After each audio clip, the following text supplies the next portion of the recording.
Ladies and gentlemen, those that doubted in the formidability of NUP, those that doubted in our leadership, here we are. We had intended to have the communication, the full communication of the outgoing leader of opposition, the Right Honorable Matthias Mpuuga, on his appreciation party. But we were constrained to speak to you because we know that if we don't set record straight, it is very easy for each one of you out there, especially our detractors, to come up with their own thoughts and narratives. So here we are. To you, Right Honorable Mpuuga, thank you for the leadership in tough times. Thank you for the comradeship and brotherhood and the mentorship that you've given to various leaders, including myself. Thank you for the insistence and bravery to face seemingly insurmountable odds.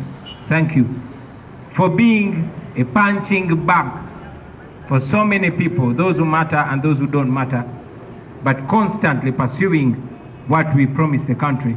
Thank you. We know you are not an angel. We don't hope for an angel in you.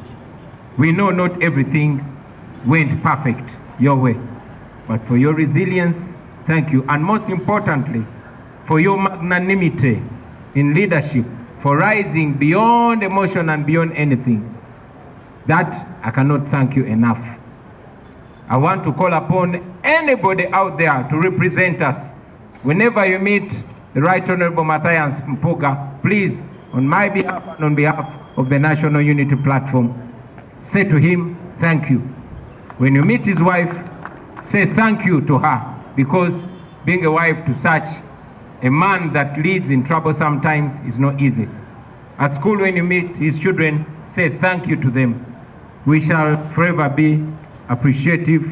You all know, ladies and gentlemen, that by rankings, our outgoing leader of opposition has performed way better than those who came before him. It is our culture to give way at our prime, to come after us, can aspire to achieve the kind of leadership that we are giving. So today, this is not a firing like some detractors would like to call it. It's not a demotion like some detractors would love to call it. It is a moral change. It is our belief that because we have the resourcefulness and the blessing of senior leaders, of experienced leaders and knowledgeable leaders, we want to use that to again also empower and groom younger leaders. So in our leadership, you'll find senior leaders and young leaders. I came in as a young leader myself, but because of the trust and comradeship, but most importantly, the mentorship of those that I'm even leading, that's why I am able to stand and will continue to stand. So with that, we appreciate you, Honorable Mpuuga, and we shall reiterate that at every opportunity. To you, the incoming leader of opposition, Joel Senyonyi, like we usually say in the ghetto, Olinye Tokota, you are justified to worry. I wouldn't blame you if you get worried because you're fitting into very big shoes. But I want to tell you, my brother, that you have an even bigger reason to be confident because you are surrounded with resource. You are surrounded with love and support. And we are confident that you will deliver even beyond your own imagination, God helping you. To you, the people of Uganda, we thank you for the support, for the many second chances you've given us, and for the trust and the patience. We continue to call for the same.